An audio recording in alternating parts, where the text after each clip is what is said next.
today. We will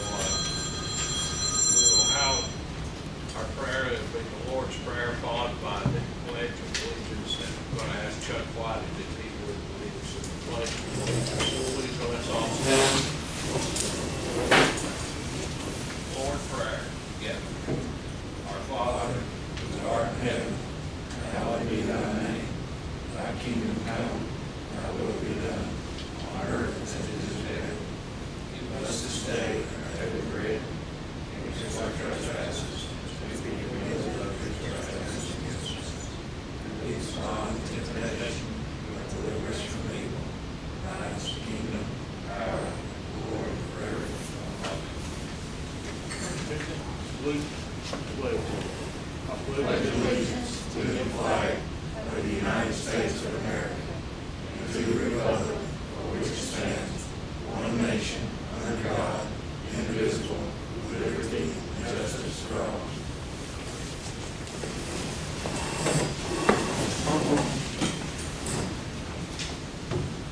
Would you get the two folks that just came in a match, please?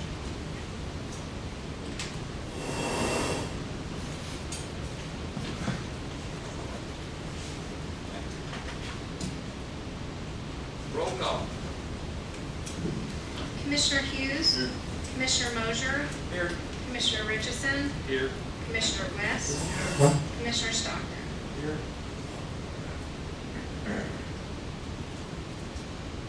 The recorder now has a report on the October distributions. That's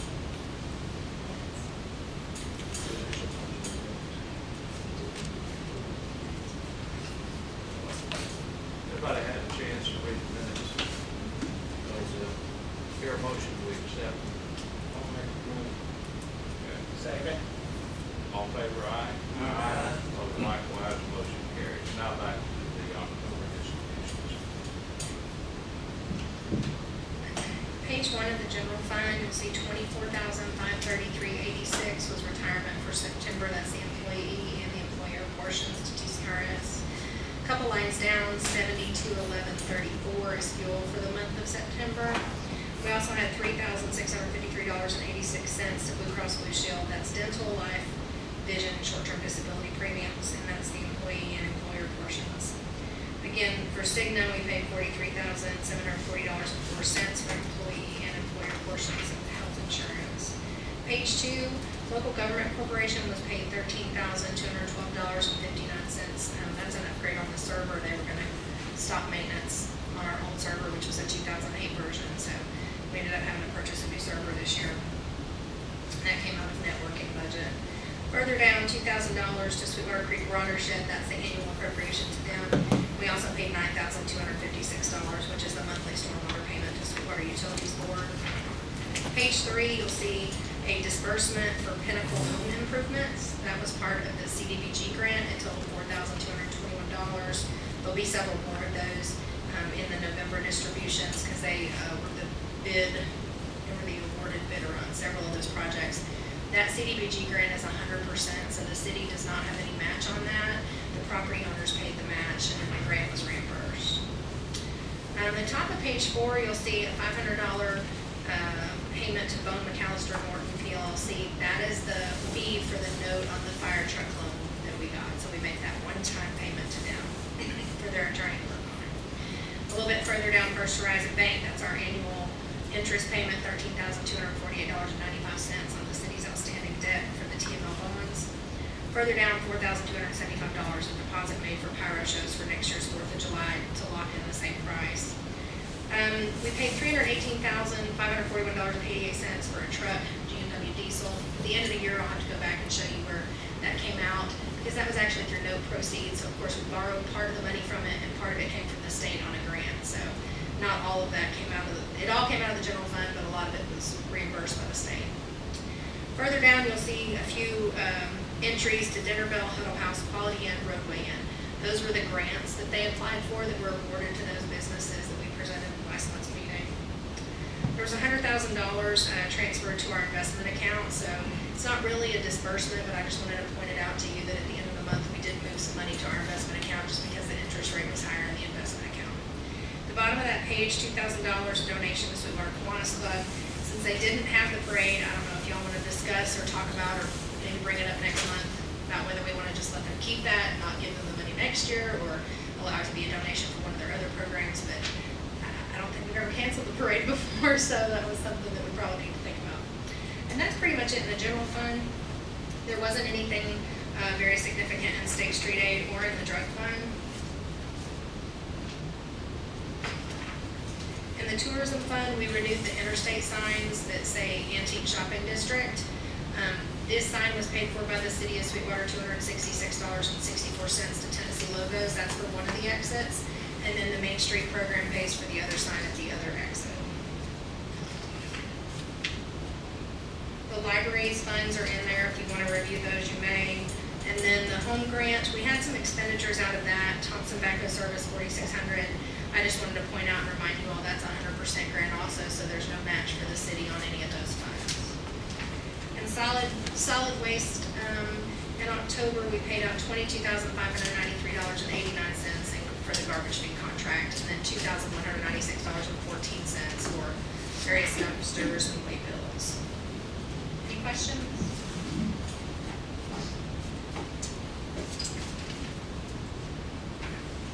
Your motion to accept these distributions. Second. Any discussion? All in favor, aye? Aye. Opposed likewise, motion does carry. Thank you, Jessica. We will table the November distributions to the January meeting once everything can be posted and reported. We'll have those in January. Under public hearing, we will now open public hearing on several ordinances that we have been talking about the last couple of months. We've discussed them, went over them, we've had Chuck to go over those, and now we will have public hearing on these. We will open the floor to take comments on ordinance number 983. Which amends Title 14 of the Code regarding zoning definitions. Is anyone present here to make a comment on ordinance number 983?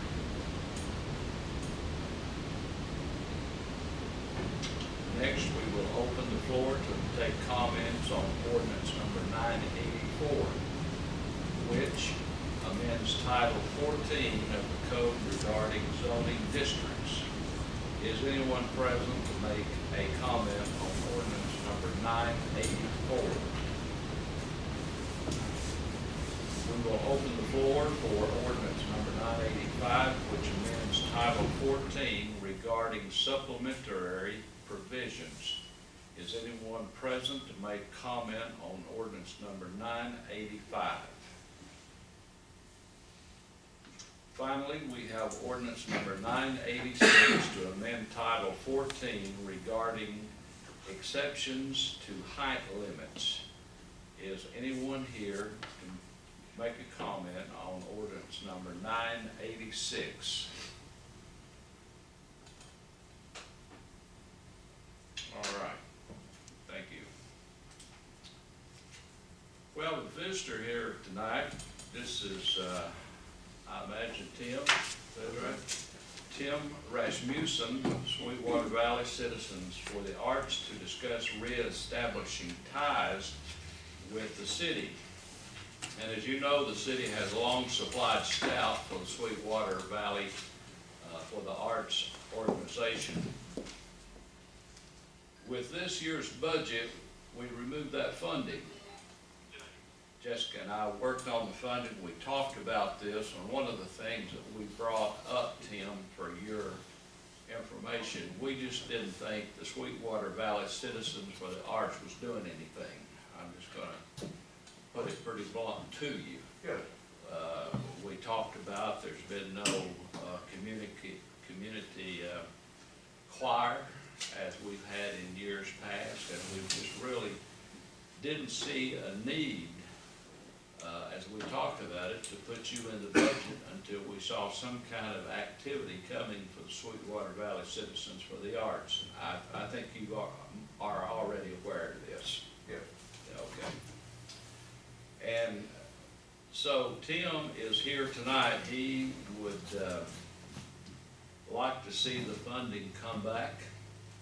It's something that we will look at in next year's budget, which is just around the corner. And also adding, this would be you coming back as a part-timer, working for the arts and coordinating what's going on. And so at this time, if you want to say anything on behalf of the Citizens for the Arts, I'll turn it over to you and let you have at it. Thank you. I think your assessment was fair, because during the past period of time, there has been no rudder to SBCA. Our person that we had assigned to us to do the SBCA really did do nothing. And that person who has since gone, leaving us rudderless for a while. We've regrouped. Our board has gotten together. We have put together plans for programming. We have a whole list of programmings for next year. We have budgeting to do programs for next year. We've checked out several venues in town that could support these different programs.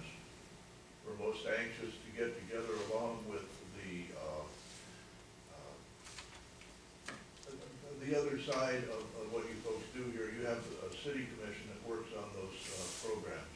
We'd like to work hand in hand with those, bringing arts and the downtown association together in putting programs together.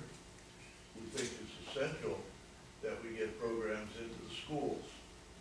We think it's essential that we get younger people involved in the community, in the arts, or getting the arts to the younger people, as well as to the citizens, the older citizens.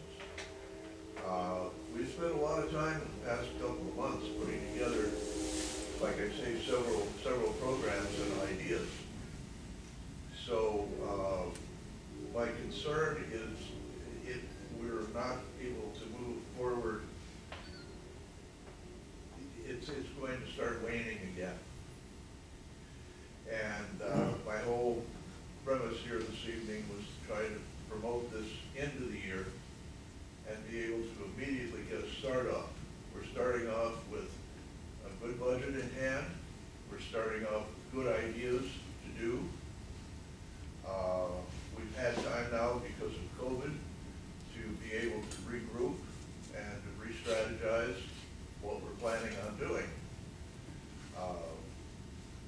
So I'm coming here saying, look, we're ready to go and we're ready to do, but we also would like to be connected with the city, get back in the good graces of the city again. And this time, I've been lucky enough to be given the executive director's position.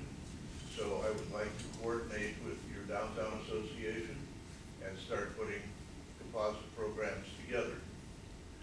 That was the plan, that was the idea.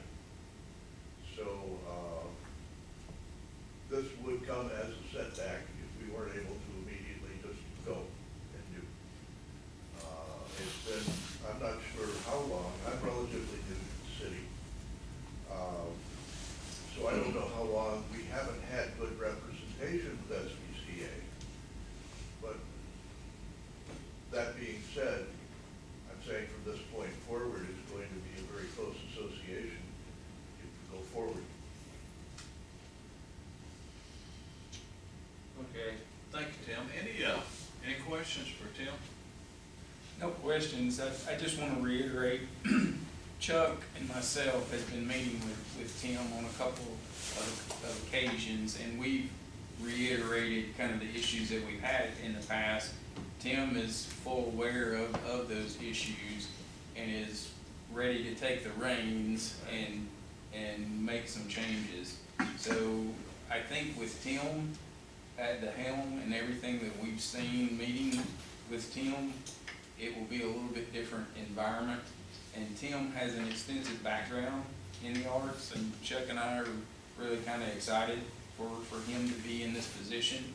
So we have reiterated the concerns to Tim and the group, and what Chuck and I talked with Tim about is it's a clean slate, and we're gonna build it back. So both sides, both parties are well aware of what we've had in the past and what can we do to work together to get back there, so. But Tim is a very good addition that we feel like will make some changes. Where are you from, Tim? I've seen you. I've been to a meeting before. You and I discussed doing video.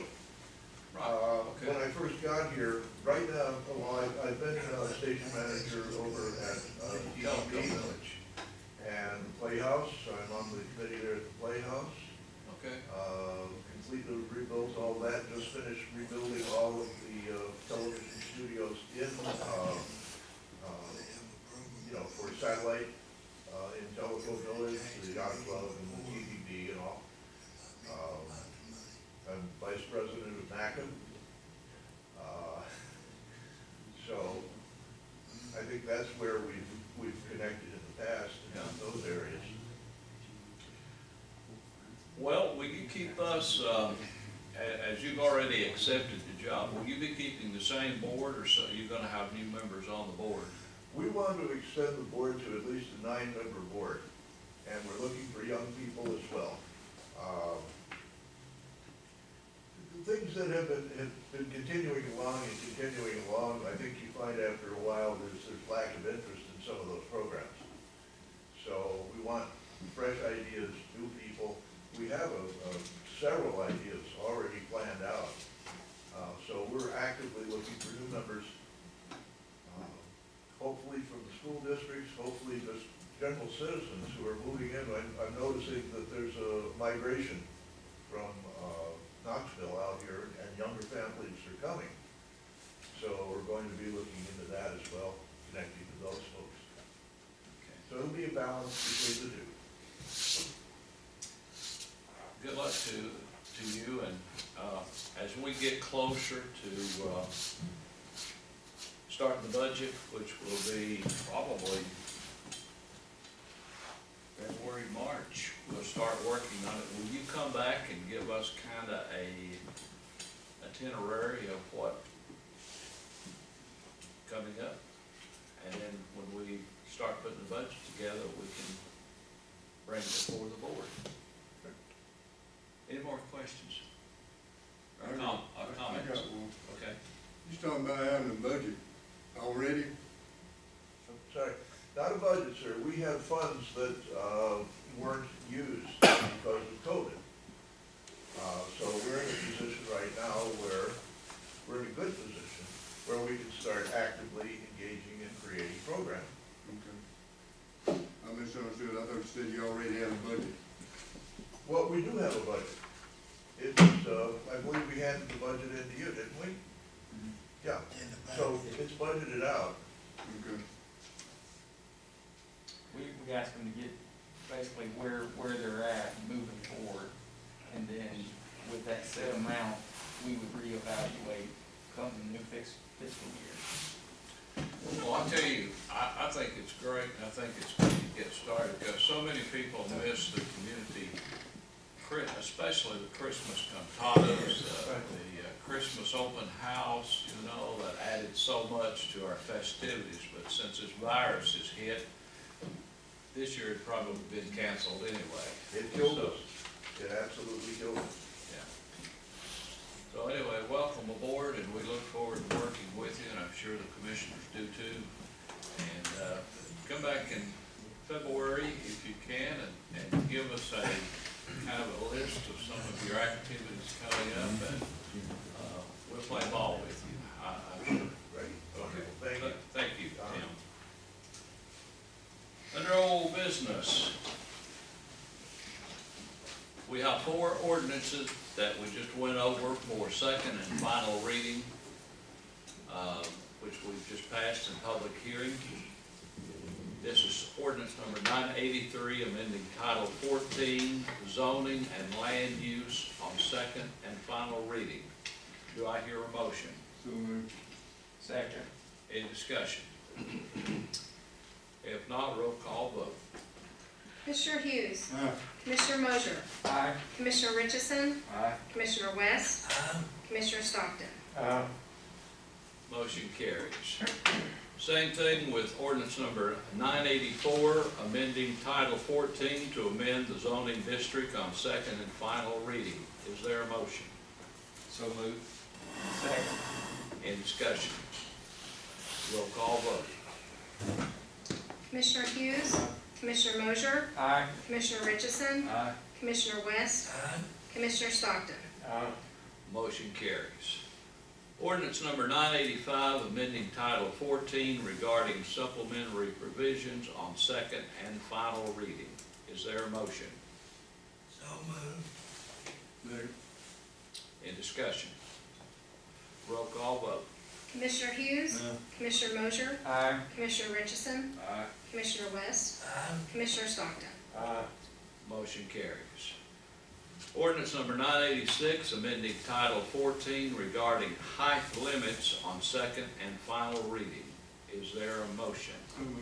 Second. Any discussion? Roll call vote. Commissioner Hughes. Aye. Commissioner Mosier. Aye. Commissioner Richardson. Aye. Commissioner West. Commissioner Stockton. Motion does carry. In new business, we have to pass a resolution to hold an election next June. Is there a motion? So moved. Second. I thought I was gonna get by with that. Nobody. We have to, you have to. Any discussion? All in favor? Aye. Aye. Opposed likewise, motion does carry. Park and Rec Department has an employee that transferred to fire, so they are wanting to fill a vacancy. Commissioner Hughes, do you have a recommendation? I recommend we hire Randy Miller to replace the employee we lost in North Park. Is there a second? Second. Any discussion? All in favor, aye? Aye. Opposed likewise, motion does carry. Have now an approval for a part-time hire in the fire department. Commissioner Richardson. We have three that we would like to add to our part-time role. Clay Beasley, Derek Ingram, and Rob Wilson. Okay. I'll put that in the form of a motion. Okay, did I hear a second? Second. All in discussion? All in favor, aye? Aye.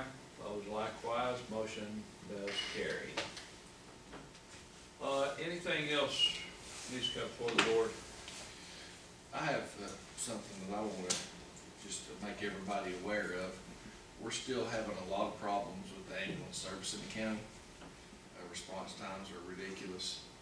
They have ambulances coming from out of county to service Sweetwater. And we're looking into some things and just want to make everybody aware that that will be some discussions that we have coming up in the near future.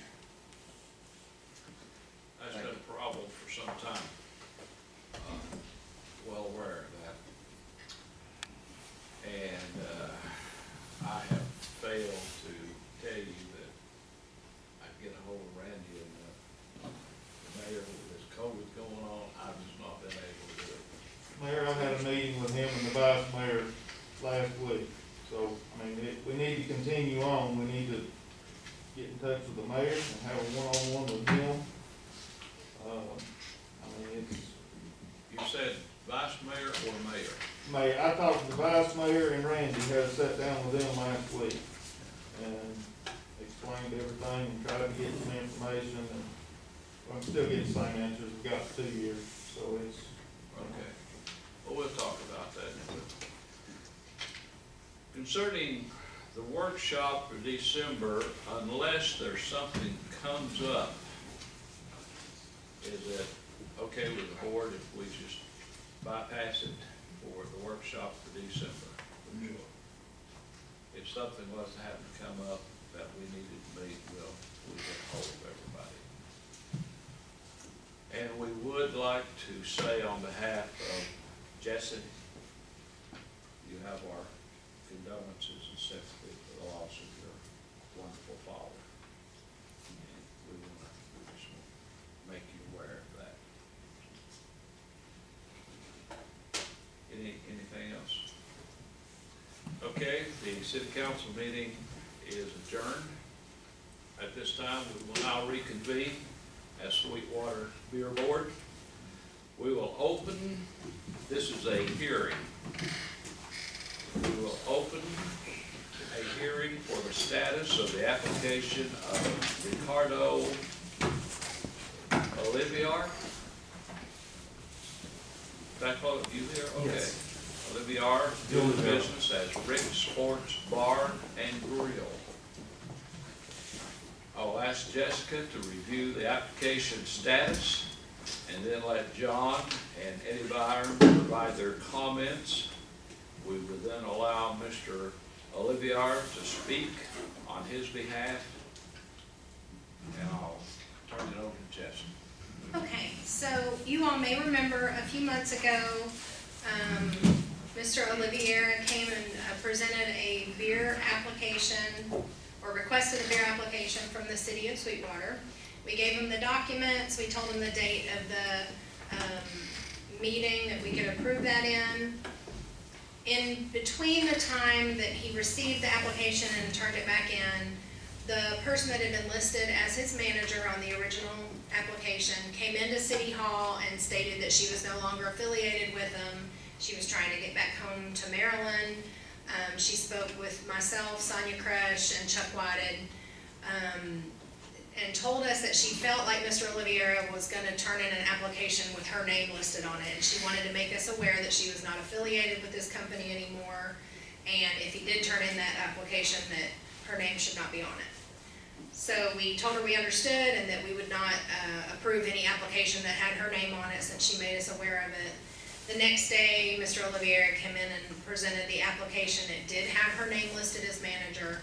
We put it before the beer board in the October meeting, I believe, and let's see, the board, actually it might have been the September meeting, the board rejected that application because there was a manager listed on there that didn't want to be listed.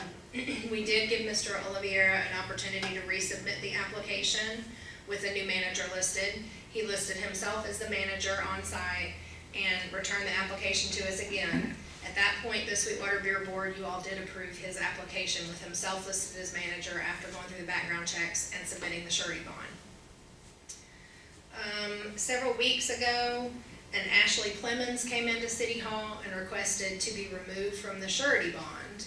So we asked her to make a statement with Officer Scruggs, who's here if you all have any questions of him. She came into City Hall in person. She said that she had never signed this surety bond, that this was not her signature, and that she did not want to be affiliated with the beer permit application or to pledge as surety. So we had her make a statement, and we did remove her off the surety bond. So as it stands right now, the application does not have a current surety bond.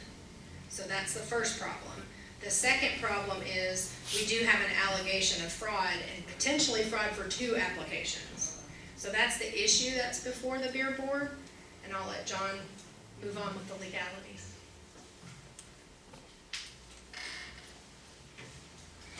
An applicant who makes a false statement on an application can be allowed by the board to amend or supplement the application if it's done promptly. That basically is what happened with the initial designation of the manager. That was amended and resubmitted promptly, and the board approved that. It's a whole lot different situation with regard to the surety. allegation that's been made is that the surety didn't ever sign the bond, and therefore they've actually not had a valid bond for any of the time that they've operated. And from the time that the surety came in and advised the board, then I think viewing the surety as a part of the application, which it has to be, we don't issue permits without sureties, then that was then, and certainly when the surety made us know that she wanted her name withdrawn, amounted to a false statement in the application. And section 57.5.105D of the code of the state statute, I want to make sure we're talking about, not talking about just the municipal code, but this is the state statute, says that any applicant making a false statement in the application shall forfeit such applicant's permit and shall not be eligible to receive any permit for a period of 10 years. This section doesn't say that the board may or shall or can or can't or should or shouldn't revoke the permit. It says that the false statement that the applicant shall forfeit such applicant's permit. And it's my opinion that what that means is that from the, at least as early as the time we learned that the surety had not signed the bond, that this permit has been forfeited since then. And it's only necessary that this board have a hearing if the applicant wants to have a hearing and an opportunity to contest those facts. Notice is being given by certified mail to him and to others, an email to an attorney that he consulted but ultimately did not retain, and it's also published in the paper. So this is the time, and this is that hearing of which he has notice, and he's here. So if he does wish tonight to contest those facts, then he has the burden of proof. So he'll need to present some sort of evidence to negate those facts. And if he does, then Officer Scruggs is here, and we'll hear what he has to say. So unless there are any questions, I believe it's time for the applicant to present his case if he wants to. Yes. Just Hi, folks. Thank you for the opportunity to talk. if I, would you mind coming and stand up there where Yes. the microphone's picked up there? Sure. Okay. Well, I provided a couple witnesses that came with me. I believe they went to the police department and wrote their statements about what this person did was basically retaliation based on my good intentions with the community, investing my money. I'm living in Sweetwater now instead of in Boston, where I came from, and fixing the place. I invested a lot of money. I would never forfeit a $200 bond if I invested $60,000 to create a local entity to serve the community. Well, I have no records. My record is clean. The person that stayed the record has been in prison and 2 times in jail. And the people that I brought is also, good fellows that have good and clean records that stated that she did this in order to try to destroy my business. So That's what I have to say. I mean, I'm here in the community investing, fixing a hotel, fixing a business that used to be part of all of you, you know? And I have a lot of integrity. I don't have nothing. My whole life, my family, my manners don't allow me to, I wouldn't save $100 if I'm putting $60,000 to fix a place. Because I had the option to pay $200 or to have two people. One was my father and the other one was my assistant manager. That when I arrived to my hotel, didn't have where to go, 3 kids in a car. I gave a room, I gave a job, and I kept giving opportunity, local opportunity. That's what I've been doing. And to me, it's just a case of retaliation, because I mean, I honestly don't even understand why you would do that, because I have witnesses that saw her, you know, agreeing to just assure that I'm good for $100 per year. What relation was she to you? Nothing, just an employee.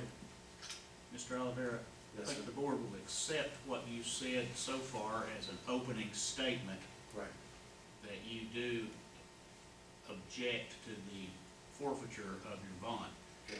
But I really haven't heard anything that you have said that's directly relevant or material to whether or not you do not have a valid surety on your bond. And it's your burden to demonstrate to the board Right. that you haven't forfeited your permit. Right. You I say did- you have witnesses Right. here. If you would like to present them to testify, we'll swear them and listen to what they have to say now. I believe they already met with the detective. This is your hearing Right. and your opportunity. You've had notice to present Right. your case this evening. Right. You have witnesses here tonight that can specifically speak to whether or not you currently have a valid surety on your bond.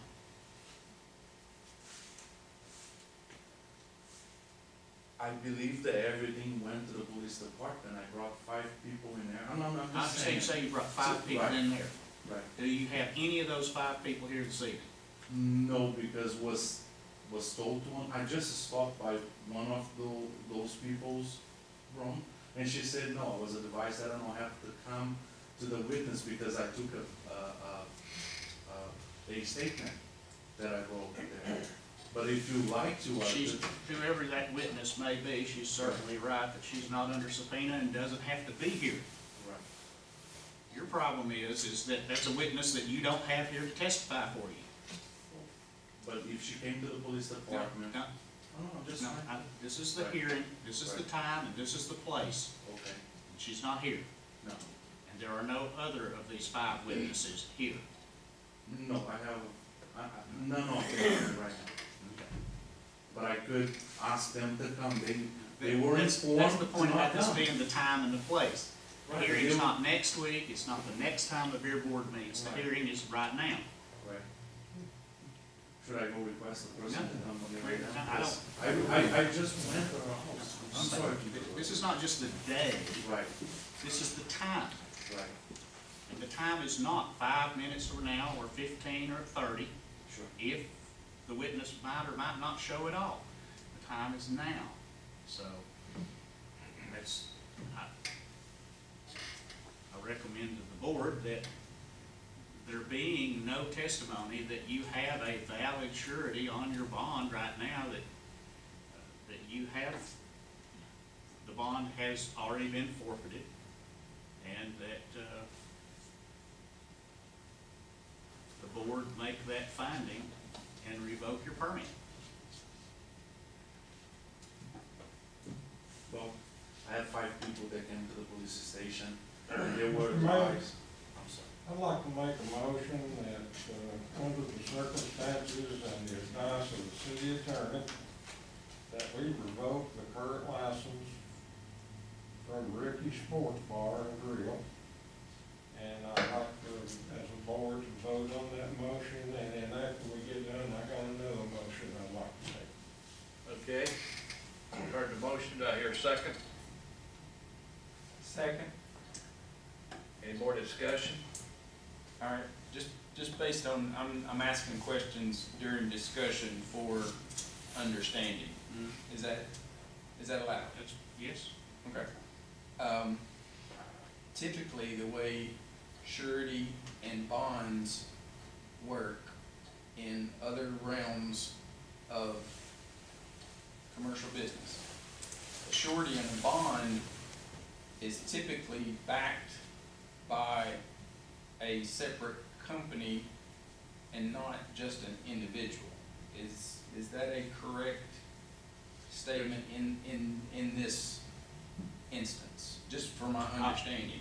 We have, as a beer board, and I think from my experience, it's true, at least in pretty much all, if not all, of the rural communities in the state, to allow two individuals to sign as sureties.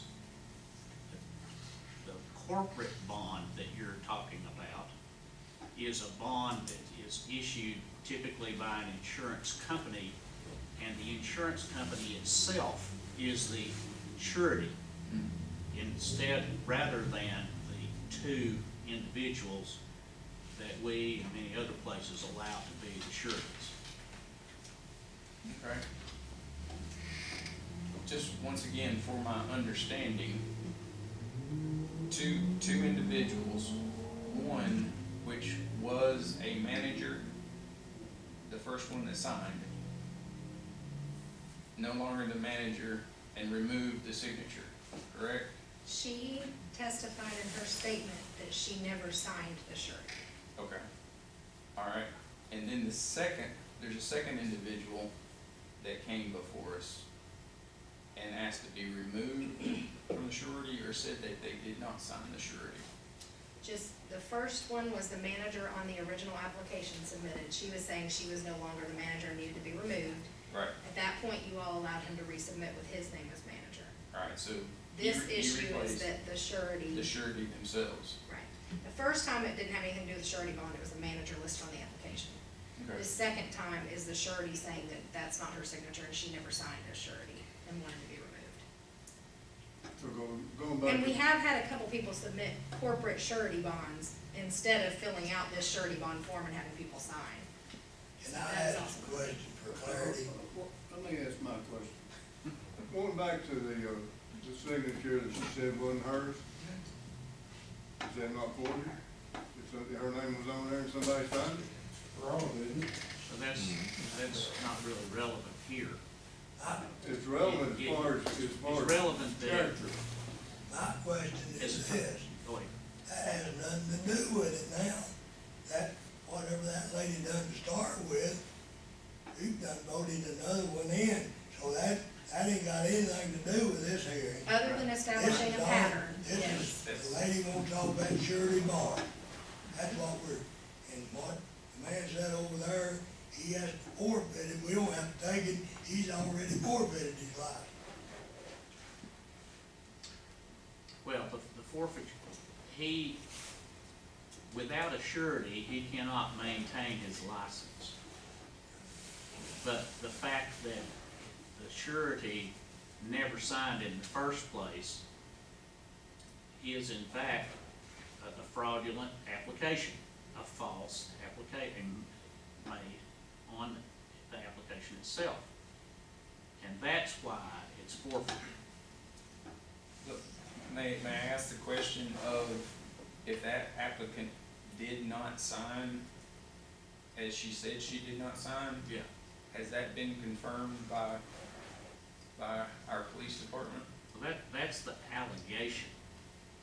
The hearing tonight starts with that allegation. The burden is on the permit holder to demonstrate that that's not the case. It's not the burden of the city or the police department or the chief, the recorder, or anybody else to prove that she didn't sign. It's his burden to prove that he did and has had a valid surety. And we've heard no proof, so. Okay, I have the proof. I have 4 people that came to the police department. Do I have access from the police reports that were made that day, Detective Squirks? What happened before this hearing, other people, not under oath, and not here to be cross-examined, is hearsay, and it's not admissible evidence. There's been no evidence presented to rebut the allegation. So if I may repeat your statement, the 4 individuals that went to the police department is inadmissible testimony? It's not testimony, they're not here. Whatever, evidence. It's not evidence. It is, you're telling me it is not evidence? It is not evidence. All right, then that's all the information that I have to base a decision on. Yes. If it is inadmissible, then, That's right. okay. Okay, we got a motion and a second on the floor to revoke the permit. Are there any more discussion before we take the vote? Roll call vote. Commissioner Hughes, Oh, Commissioner Mosier, No, Commissioner Richardson,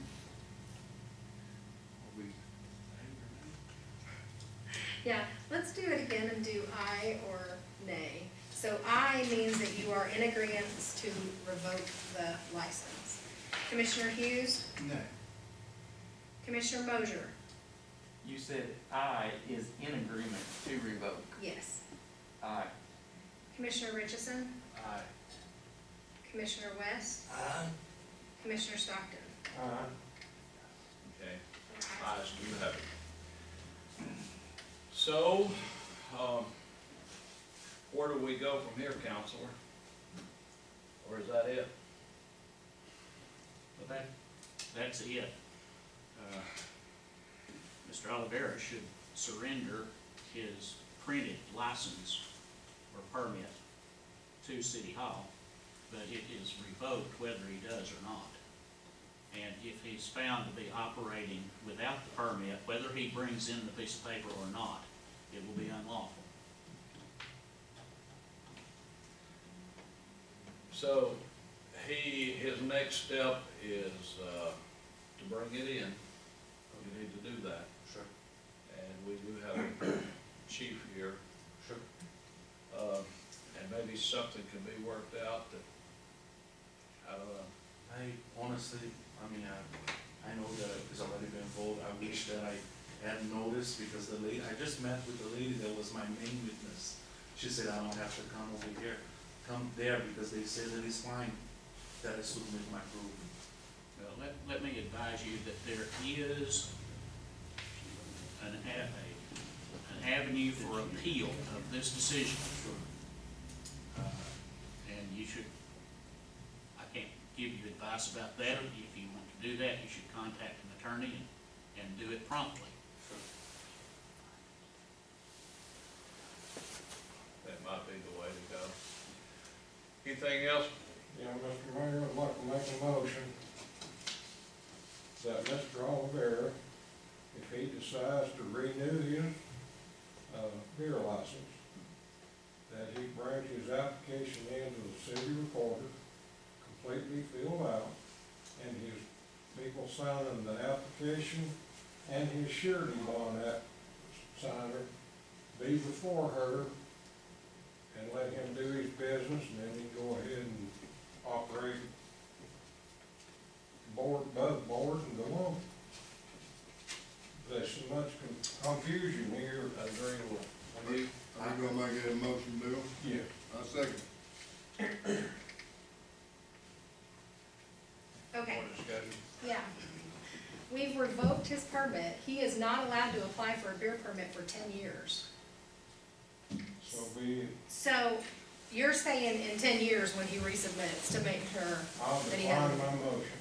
Or are you saying, like, I mean, this form is actually our form. So maybe what you're saying is moving forward, you want the sureties maybe to be notarized, like those people that have to appear before a notary to sign, because there's nothing on here right now that makes anyone have to sign in front of me or any notary. It just says they can submit it, so we would never know if these people are actually signing or not. Mayor, Madam Recorder, and Commissioner, I would suggest that Jessica and I work up an amendment to our liquor ordinance that recommends to you minimum requirements for signing and for those who have sureties, what their requirements will be, and whether or not everybody ought to have or be required to have corporate surety, and that we present that at the next beer board.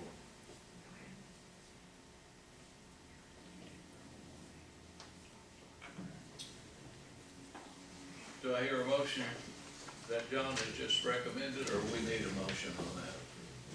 Is this in the run, or is it I don't need think, a new motion? I don't think we need a motion. Probably one.